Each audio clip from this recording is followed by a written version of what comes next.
I used to go to Aunt Liza's house all the time when I was growing up. It was just 2 streets over from my own home, but it felt like a whole different world. Bigger, warmer, cozier. And the food too, cookies, cakes, cream brulee, and ice cream on school nights, everything my parents couldn't afford or wouldn't allow. To me, my parents were no, and Aunt Liza was yes. I loved her more than I loved them because she gave me everything a child could want. As I got older, she became my escape. While my parents tried to keep me on a tight leash, Aunt Liza let me roam. I started stashing outfits at her house, things my parents would never let me wear. Skimpy skirts, tight tops. I'd stop by her place in the mornings, change clothes, and walk to school like I was someone else. I knew my parents argued with her constantly about it. Every time I got caught, I got grounded. But I didn't care. I wished she were my mom instead of my own mother.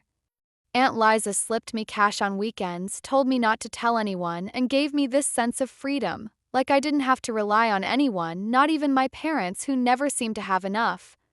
Then, when I turned 18, I moved in with her and I didn't look back.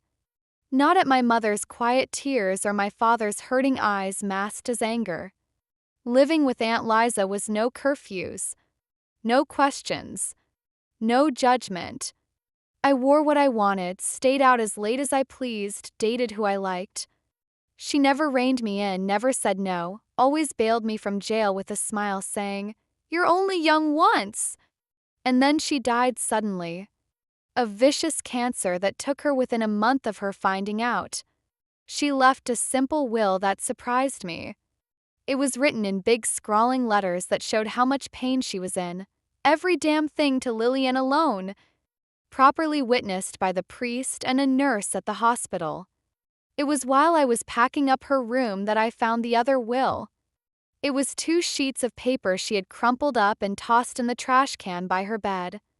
I took it out from mere curiosity and straightened out the old paper. Pages were streaked through with angry pen marks. No, never, I'll take it all. And I'll take her brat of a daughter too. It was Aunt Liza's handwriting. The will wasn't hers, it was my grandfather's. According to it, he had left everything to be shared between Aunt Liza and my mother, the house, money in the bank, and thousands of shares in solid companies.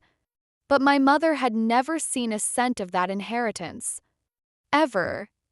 More digging and courthouse visits, and the putrid truth was revealed. Aunt Liza had forged a version of Grandpa's while cutting my mother out clean. Then she had seduced me and allowed me to live as I pleased, letting my immature self make terrible mistakes that would have been avoided by a simply "no, you may not" by a parent figure. She had turned me against my mother, stolen me from her with treats and freedom. She had destroyed my parents' happiness, just as she planned to do. And I had let her. I know I owe my parents an apology. I know it deep in the pit of my stomach, but what do I do about the house and the money? Do I give it to my mom? Should I expose Aunt Liza and put my mom through the sorrow of knowing just how evil she was, or do I let her continue to live in ignorance? What do I do? But how do I face them?